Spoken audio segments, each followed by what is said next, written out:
안녕하세요. 이덕길 기술사입니다. 전기기능사 필기 15번째 시간입니다. 이번 강의 범위는 108페이지 삼상교류회로부터입니다. 108페이지 삼상교류회 발생과 표시법부터인데요. 저번 시간까지 단상교류에 대해서 배웠습니다. 이번 시간부터는 삼상교류에 대해서 한번 배워볼 건데요. 108페이지를 보시면 여기 삼상교류 발전기의 원리에 대해서 나오는데요. 전에 시간에 배운 이 발전기의 구조에 대해서 다시 한번 그려보겠습니다. 똑같이 N극과 S극이 있고요. 여기 도체를 이렇게 회전시킵니다. 도체를 이렇게 회전시키면은 기전력이 유기된다 그랬습니다. 이게 기전력이 유기된다 그랬는데 이 삼상 교류 발전기는 이렇게 코일 두 개만 설치해 놓는 게 아니고 여기 N극과 S극 사이에 코일을 120도 간격으로 이렇게 한 세트, 두 세트, 이렇게 세 세트 이런 식으로 120도 간격으로 설치를 해 놓은 거예요. 그래서 120도 간격으로 설치해 놨기 때문에 A상이 발전을 시작해서 이렇게 여기 90도를 지나서 120도쯤 왔을 때 B상이 시작합니다. 이제 B상이 발전을 이제 시작하는 거죠. 120도 늦게 설치해 놨으니까요. 그 다음에 C상은 B상보다 120도만큼 뒤에 설치되어 있기 때문에 이렇게 B상이 발전하고 90도를 지나서 120도에쯤 왔을 때 120도에 왔을 때 C상이 발전을 이렇게 시작하는 거죠. 그래서 이 파형이 이렇게 A상과 B상과 C상이 각각 120도씩 이렇게 차이 나는 거예요. 왜냐하면 이 코일 간격을 120도 간격으로 설치해 놨기 때문이에요. 이 코일 간격이 이렇게 A상이 이렇게 있으면은 B상은 120도만큼 이 설치 간격의 차이가 나기 때문입니다. 그래서 이 삼상 전압의 위상도라고 해서 이 페이저도로 이렇게 간단하게 표시해 놨는데요. 이게 A상을 여기 기준 0도로 했을 때 A상이 이렇게 0도로 했을 때 B상은 120도만큼 느리죠. 그리고 C상 같은 경우에는 B상보다 또 120도 느립니다. 그래서 이 기본 사인파를 A상의 경우 최대값 VM이고 기본 여기 0점부터 시작하기 때문에 사인 오메가 t로 적어놨는데요. 이 B상 같은 경우에는 최대값은 이렇게 다 여기서 그래프에서 최대값은 VM으로 같지만 이 기본 파형보다 120도가 느리죠. 그렇기 때문에 B상 같은 경우에는 이 A상의 사인 오메가 t 파형보다 120도가 느리다고 표현해야 되기 때문에 마이너스 120을 적어 놓은 거예요. 그리고 C상 같은 경우에는 B상보다 120도 느리죠. 이 마이너스 120 상태에서 또 마이너스 120이 느리기 때문에 240도, 마이너스 240도로 이렇게 표현된 겁니다. 그래서 이제 페이저도로 간단하게 수식을 나타내면은 이 기본 0도에서 이 A상은 실효값이 V고 0도부터 시작하지만 이제 B상은 A상보다 120도 느리죠. 그래서 실효값은 같지만 마이너스 120도, 120도 느리다고 표현했습니다. 그리고 C상 같은 경우에는 B상보다 120도 또 느리기 때문에 마이너스 120을 또 추가해서 마이너스 240이 됐습니다. 그래서 A상과 비교해 보면은 A상보다는 240도가 느린 거죠. B상보다도 120도 느리지만 A상보다는 240도가 느리게 됩니다. 그래서 단상교류 발전기에서는 이런 파형이 하나가 나오게 되지만 이 코일을 120도 간격으로 이렇게 또 설치를 해놨기 때문에 계속 돌리는 겁니다. 이렇게. 그래서 90도를 지나서 120도쯤에서 다시 한번 B상의 파형이 출발하고 그리고 B상의 90도를 지나서 120도쯤에 그리고 또 C상의 파형이 출발합니다. 그래서 이거를 다 연결해 보면은 이렇게 삼상 교류 파형이 이렇게 완성되는 겁니다. 바로 여기 B의 그림처럼요. 그래서 이런 교류의 파형을 삼상 교류의 파형이라고 합니다. 자, 이런 개념에 대해서는 삼상 교류를 공부하기 앞서서 이 개념을 잠깐 잡아드렸습니다. 넘어가겠습니다. 자, 이제 삼상 교류 결선법에 대해서 시작할 건데요. 자, 우선 Y결선과 델타 결선을 하기 앞서서 삼상 교류 결선법에 대해서 간략하게 보겠습니다. 자, 여기 자석이 N극과 S극이 있을 때 여기 삼상 교류 발전기입니다. 발전기 안에 코일이 3개가 있죠? 삼상 교류니까요. 이렇게 A상 코일이 있고 또 120도 간격으로 B상 코일이 있고 또 B상보다 120도 간격으로 이 C상 코일이 있습니다. 그래서 이 코일을 전부 이렇게 돌리는 건데요. 이 하나하나의 A상, B상, 이 C상 코일이 각각의 단상회로 코일입니다. 그래서 이걸 따로따로 나눠 보면은 이렇게 세 개의 상으로 나눠진 발전기가 세 개로 분리가 됩니다. 그래서 발전기를 이제 전원으로 표시하면은 이렇게 A상, VA, 그리고 VB, 그리고 VC로 이렇게 표시가 되죠. 전압은 여기 기준이 0도고 마이너스 120도 뒤지고, 그리고 C상 같은 경우에는 마이너스 240도라 그랬습니다. 그래서 여기 중요한 게 이렇게 세 개의 발전기 성분으로 나뉜다는 거예요. 그래서 이 세 개의 발전기를 결선하는 방법에 따라서 이제 Y 결선과 델타 결선으로 나뉘는데, 한번 결선도를 간략하게 한번 보겠습니다. 여기 발전기 세 개가 이렇게 있어요. VA, VB, VC. 각각의 단상 전원이에요. 아까 나눴듯이. 자, 삼상 교류 발전기는 이 각각의 세 개의 단상 교류 발전기로 나뉜다 그랬는데요. 자, 이걸 결선하는 방법에 따라서 이 두 가지 결선 방법이 생깁니다. 첫 번째가 Y 결선입니다. 이렇게 단자가 두 개가 나오게 될 거예요. 이렇게 두 개가 나와요. 발전기는. 단상 교류 발전기니까 코일 양단이 있겠죠. 이 양단을 이렇게 한 방향을 서로 이어주고 이렇게 세 단자를 빼면은 이렇게 하면 Y 결선이 됩니다. 여기서 보면은 이제 이렇게 하면 Y 결선이 되죠. 여기 가운데 부분이 Y를 닮았기 때문에 Y 결선이라고 합니다. 또 성형 결선이라고도 합니다. 그래서 이렇게 단자를 3개를 뺐을 때 이 삼상 교류 전원은 Y 결선이 됐다고 합니다. 그리고 델타 결선을 한번 보겠습니다. 자, 이렇게 전원이 또 있죠? 전원이 또 있는데 이렇게 단자가 또 이렇게 3개가 나와요. 이거 A 코일, B 코일, C 코일이 이렇게 있어요. 그래서 이제 결선을 하는데 여기선 이렇게 선을 모두 묶어서 결선을 했다면은 여기서는 묶어서 결선하지 않고 양단끼리 이렇게 이어주는 겁니다. 그 다음에 선을 이렇게 인출하는 거죠.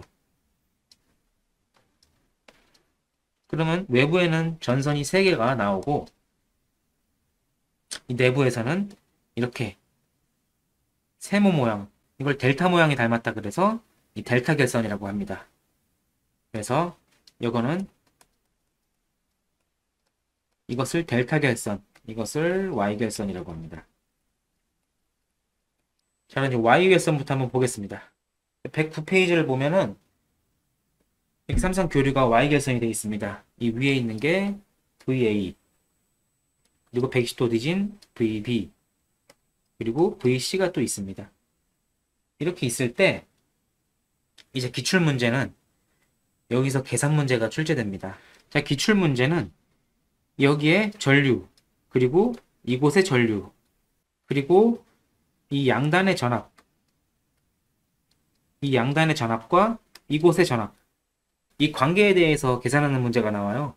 근데 이 각각의 전압과 전류들의 명칭은 여기는 이제 각 선에 흐른다 그래서 선전류라고 해서 선은 라인이죠. 그래서 IL이라고 표시합니다. 그리고 여기는 각 상에 흐르기 때문에 이 페이즈에 P를 따서 IP라고 표시합니다. 그걸 상전류라고 합니다. 그리고 여기의 전압은 각 상의 전압이기 때문에 이것도 페이즈 P를 따서 상전압 VP로 표시합니다. 그리고 여기와 이곳의 전압은 이 각 라인, 즉 선 간의 전압이기 때문에 VL, 선간 전압으로 표시합니다. 그래서 이 결선 방법에 따라서 선간 전압과 상전압, 그리고 선전류와 상전류의 이 크기 관계에 대해서 이 계산 문제로 출제되는데요. 이제 그 크기 관계를 한번 보겠습니다. 우선 Y결선의 전류부터 보겠습니다. 자, 그림을 다시 그렸습니다. 여기 VA와 VB와 VC가 있었죠. 그리고 각 상의 전류가 흐릅니다. 이 전원에 의해 흐르는 IP, 이 상전류입니다. 이 상전류와 이 선전류의 관계를 볼 건데요. 자, 상전류가 이렇게 앞으로 진행합니다. 그리고 이 전류가 그대로 이렇게 선으로 인출되죠. 그래서 Y결선에서는 이 상전류와 선전류가 같습니다. 이렇게 전류가 흘러나가서 어디로 빠져나갈 데가 없죠. 이 키르호프 전류 법칙에 의해서 이렇게 상전류와 선전류는 같습니다. 자, 근데 Y결선에서 중요한 게 이 상전압과 선간 전압의 차이가 발생하는데요. 자, 이 한 상의 전압은 이 점에서 그리고 이 점에서 이렇게 전압계로 쟀을 때 이렇게 전압계로 재고 그리고 이 점도 이렇게 교류 전압계로 쟀을 때 크기가 다르다는 거예요. 아무래도 그림에서 보다시피 이 전압계에서는 VA에만의 양단을 전압을 쟀는데 그리고 이 선간 전압계에서는 이 A상과 B상의 전압을 같이 쟀죠. 전압의 크기가 이제 서로 달라지게 됩니다. 그 달라지는 크기는 자, 이거를 선간 전압 VL로 표시하고 이걸 상전압 VP로 표시했을 때 이 선간 전압이 상전압보다 루트 3배 커집니다. 이 한 상의 전압을 쟀을 때와 이 선간 전압의 차이가 루트 3배가 차이 난다는 거예요. 그래서 선간 전압이 이렇게 루트 3배 커지게 됩니다. 그래서 정리하면은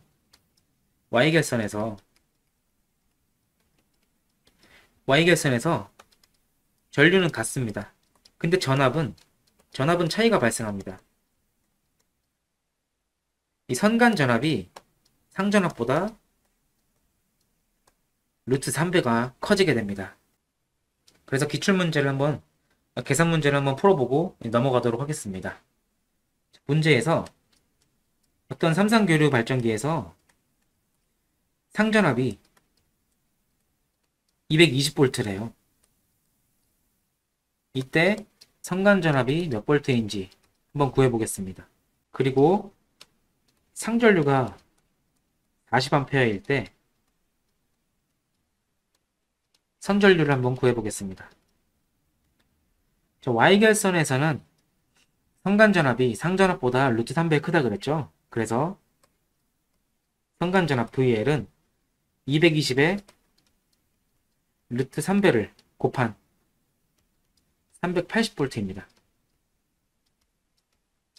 그래서 대부분 공장에서 220, 380을 많이 쓰는데 이 결선에 따라서 이렇게 루트 3배 커지고 작아지기 때문에 220V와 380V를 공용으로 사용하고 있는 것입니다. 자, 두 번째로 선전류를 한번 구해보겠습니다. 이 Y결선에서 상전류와 선전류는 같다고 했기 때문에 이 선전류는 상전류와 같은 40A입니다. 자, 이렇게 해서 Y결선은 마무리하고요. 이제 델타결선으로 넘어가겠습니다. 자, 110페이지 델타결선입니다. 자, 델타결선도 한번 등가회로를 그려보겠습니다. 이렇게 3개의 교류 발전기가 있고 델타 결선을 이렇게 해놨죠. 그리고 3개의 선을 인출합니다.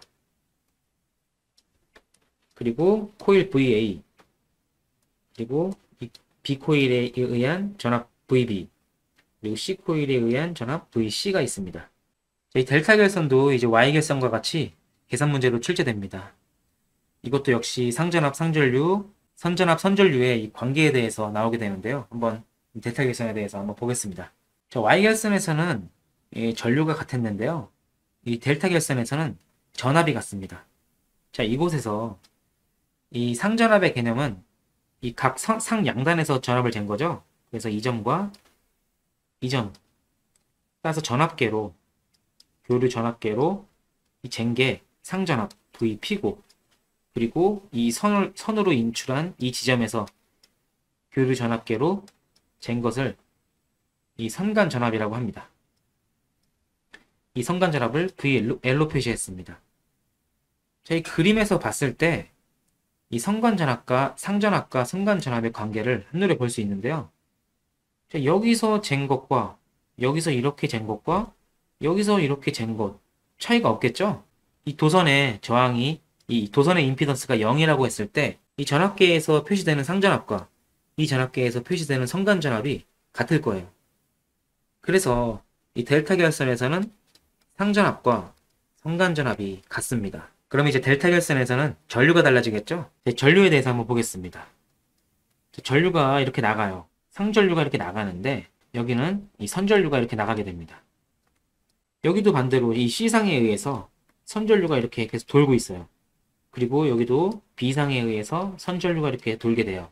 근데 이 키로이프 전류 법칙에 의해서 이 전류는 여기에 있는 각 두 상에 의해서 이 전류가 합산이 돼요. 벡터적으로.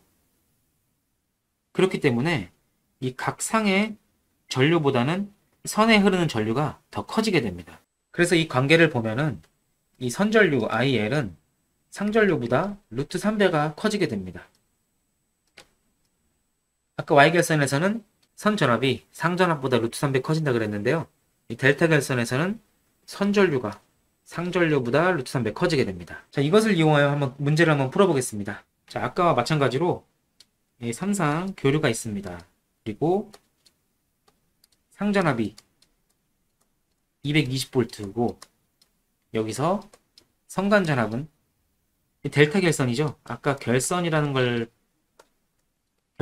빼먹었는데요. 이 델타 결선에서 라는 말이 추가가 돼야겠죠.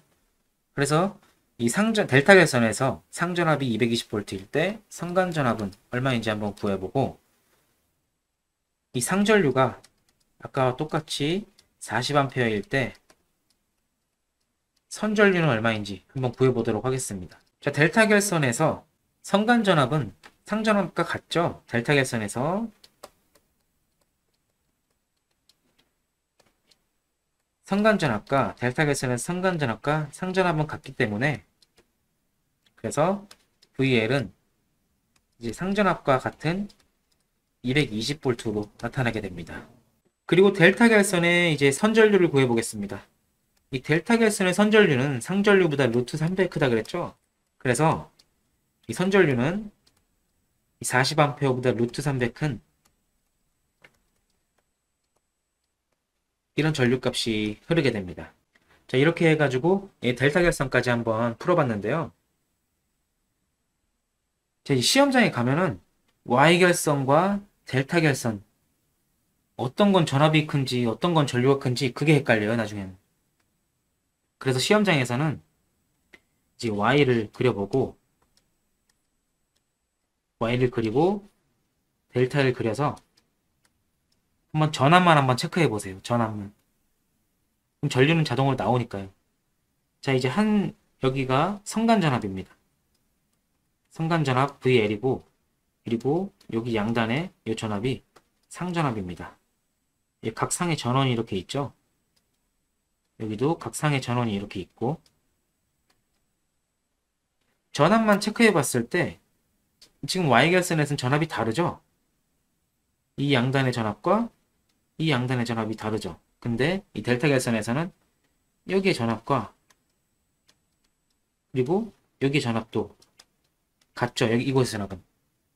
그래서 전압만 체크해 보면은 선이 들어가면 루트 3배가 커지기 때문에 우선 선 전류도 상전류보다 루트 3배 크고 선 전압도 상 전압보다 루트 3배 크기 때문에 이 선전압 선전류는 루트 3배 크다고 이제 기억해 두시고 이렇게 시험장에서 Y와 델타를 그려서 이 전압이 차이 나는 것만 보시면은 Y결선에선 이 선간 전압이 상전압보다 루트 3배가 커지고 근데 이제 델타 결선에서는 전압이 같으니까 이제 전류에 대해서 달라지게 되겠죠. 그래서 선 전류는 상 전류보다 루트 3배 커지고 이렇게 그림만 그려서 확인해 보시면 헷갈리지 않게 넘어갈 수 있습니다. 자, 이제 YD, DY 등가 변환회로라고 이렇게 적어놨는데요. 이것도 역시 계산 문제예요. 우리 지금 진도가 나가는 삼상 교류 파트의 이 교재에는 이게 없기 때문에 이거를 하고 넘어가겠습니다. 이게 기출문제로 자주 나와요. 근데 교재에 지금 없어서 제가 따로 설명드리고 넘어가겠습니다. 자, YD, DY 등가회로라는 걸 한번 이제 개념을 설명드리겠습니다. 자, 이렇게 저항이 3개가 있어요. 이거를 이제 Y결선으로 해보고 델타 결선을 해봅시다. 자, 이렇게 3개의 단자를 똑같이 인출해 보겠습니다. 자, 여기도 인출하고 단자가 이렇게 3개가 나왔어요. 여기 A단자, B단자, C단자입니다. 자, 여기서 이제 저항을 측정해 봅니다. 그리고 이 각각의 저항을 여기 RA, 그리고 RB, 여기는 RC, 그리고 AB 단자인 저항 RA, RAB, 그리고 이 BC 단자의 저항 RBC, 그리고 CA 단자 저항 RCA입니다. 자, 이렇게 했을 때 각 단자에서 저항을 잰 이 저항값이 같은, 이 각 단자에서 측정한 저항값이 이렇게 같을 때 이 저항과 이 저항값들, 이 임피던스의 관계가 어떻게 되는지, 저항값을 어떻게 해야 이 측정한 저항값이 같아지는지, 그것을 알기 위해 이제 이 등가 변환을 하는 것입니다. 그 관계가 이제 델타 결선으로 변환했을 때, 이 델타 결선으로 변환할 때는 이 Y결선의 한 상의 저항보다 3배를 크게 해줘야 이렇게 같게 측정됩니다. 즉 수식으로 표현하면 이 델타 결선에서의 이 저항 RAB는 이 Y결선의 한 상의 저항보다 3배 크게 해줘야 됩니다. 이제 반대로 델타 결선에서 Y결선으로 반대로 이제 변환할 때는 이 Y결선에서의 한 상의 저항값 RA는 이 델타 결선의 저항보다 3분의 1배로 해줘야 이렇게 같은 저항값이 측정됩니다. 자, 이렇게 보면 좀 헷갈리는데요. 이제 계산 문제를 한번 풀어보면은 이제 바로 알 수 있습니다. Y결선에서 아까 RA와 RB와 RC가 이제 15옴인 이런 회로가 있어요. 문제에선 이렇게 나옵니다. 그림이 안 그려지고 이렇게 Y결선이 이렇게 있대요. 이것을 델타 결선의 등가 회로로 변환하면 각 변의 이제 저항 RA와 RAB와 RBC와 RCA가 어떻게 되는지 이렇게 기출문제로 출제됩니다. 자, 이제 Y결선에서 델타 결선으로 변환할 때는 3배를 크게 해줘야 된다 그랬죠? 그리고 델타 결선에서 Y결선으로 변환할 때는 3분의 1배라고 했습니다. 이제 그렇기 때문에 이제 15옴이 3배를 취해서 각 상의 저항은 45옴으로 해줘야 아까처럼 똑같은 임피던스가 측정이 되는 것입니다. 이런 등가회로 변환 문제가 가끔 출제되니까요. 자, 이거를 두 개를 외워놓는 것보다는 이제 한 방향으로만 외워놓으시면 반대 방향은 자동으로 이제 나오니까요. Y결선을 델타로 갈 때 이 3배로 되는 것만 기억해 놓으시면 되겠습니다. 자, 넘어가겠습니다. 이제 V결선입니다. V결선은 또 교재에 없어요. 기출문제로는 출제되는데 지금 안 나와서 제가 따로 또 설명드리겠습니다. 자, V결선이 뭔지 한번 보겠습니다. 먼저 V결선을 보기 전에 델타 결선을 한번 그려보도록 하겠습니다. 자, 이렇게 해가지고 델타 결선을 이용해서 이렇게 사용하고 있었어요. 그래서 여기 A단자, B단자, C단자가 이렇게 있습니다. 이렇게 삼상전원을 잘 쓰고 있는 델타 결선에서 이렇게 델타 결선에서 삼상전원을 잘 쓰고 있는 상태에서 이 C상이 갑자기 고장이 났어요. 그래서 A상과 B상만 이제 살아있는 상태죠. 그런 상태에서도 이제 C상이 없는 상태에서도 삼상 전원을 쓸 수 있는데 지금 C 전원이 없는 상태에서 지금 여기가 V 모양이죠. 이렇게. 지금 여기는 이제 사라진 겁니다. 그렇게 해서 이제 V 모양으로 결선했다 그래서 이제 V 결선이라 그러는데 이 V 결선으로도 삼상 전원을 이렇게 쓸 수 있습니다. 그래서 V 결선을 다시 그려보면은 자, 아까와 같은 그림에서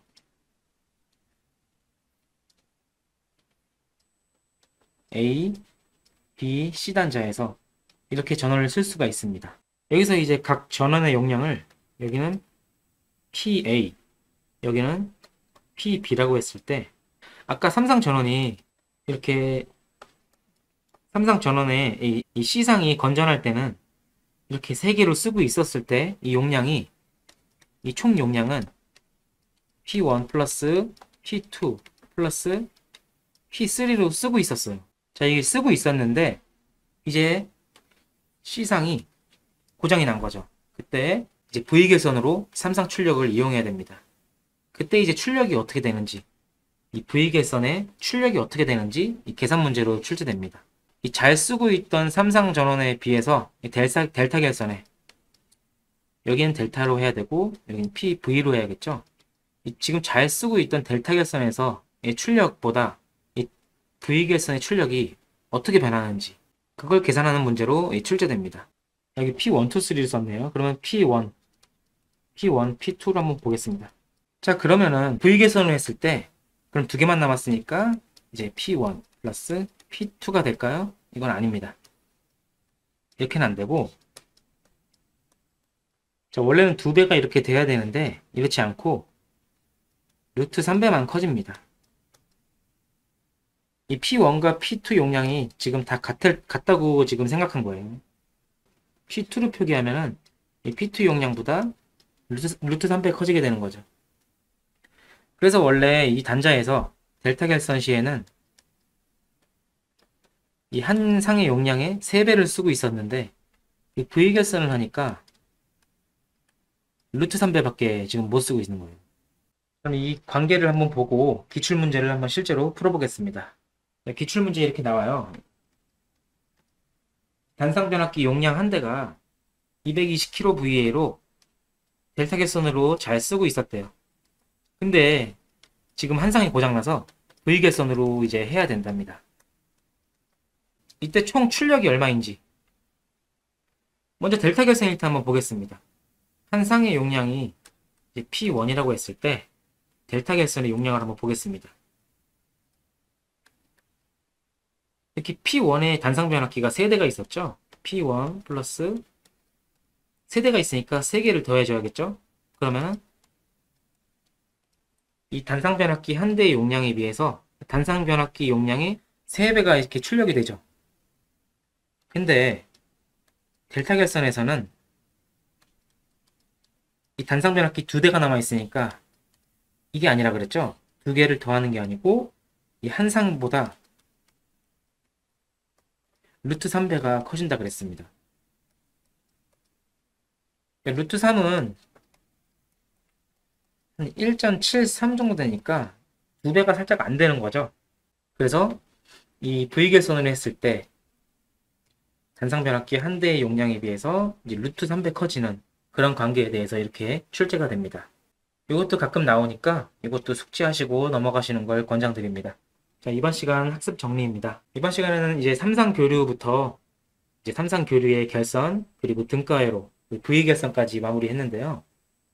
자, 이렇게 하나하나 마무리하면서 이번 시간을 마치도록 하겠습니다. 첫 번째, 삼상 교류의 개념입니다. 이 삼상 교류의 개념에 보기에 앞서서 단상 교류는 이렇게 단상 교류 발전기로 부하를 사용하는 거죠. 근데 삼상 교류 같은 경우에는 이 단상 교류 발전기를 이 3개를 결선을 하는 거예요. 이렇게 결선을 해놔서 이렇게 사용하면 Y 결선이고, 그리고 이렇게 결선해서 사용하면 델타 결선입니다. 그래서 이 단상 전원 3개를 사용해서 이 3개의 선을 인출해서 사용하는 이 교류 전원을 이 삼상 교류라고 합니다. 두 번째, 이 Y 결선입니다. 이 Y 결선에서는 이제 시험 문제에서 Y 결선이 나왔을 때 이렇게 한 번씩 그려서 하면은 이 기출 좀 문제가 풀기가 수월한데요.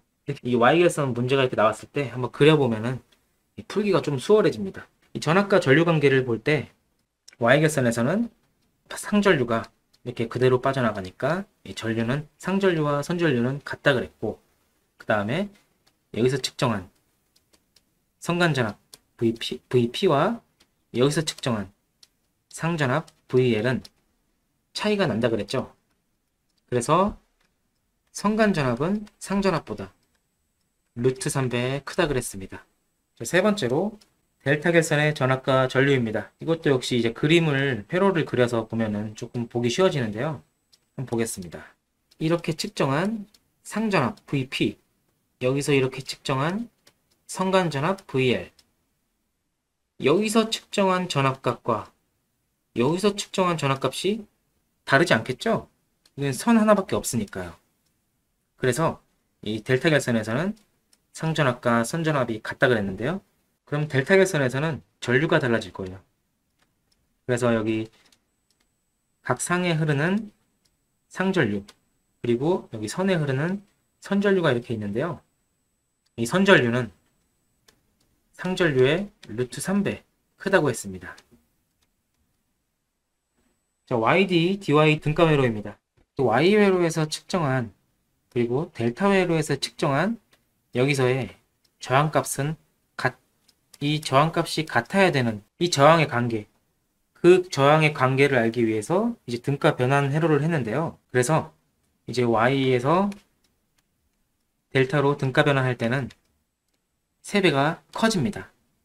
반대로 델타에서 이제 Y로 변환할 때는 3분의 1배로, 그래서 이 두 개의 식 중에 하나만 기억해 놓으시면은 나머지 거는 반대이기 때문에 하나만 기억해 놓으시는 걸 권장드립니다. 자, 5번째, V결선의 출력입니다. 자, V결선이라고 하는 것은 이렇게 잘 쓰고 있던 델타 회로에서 한 상이 고장난 거죠. 그랬을 때 이 한 상을 제거하고 이제 결선하는 방법을 이렇게 두 개의 상으로 이렇게 V 모양으로 했다 그래서 V결선이라고 합니다. 그래서 이 한 상의 용량이 P일 때 V결선 시 총 용량은 한 상의 루트 3배입니다. 자, 여기까지 해서 3상 교류 파트를 마무리하도록 하겠습니다.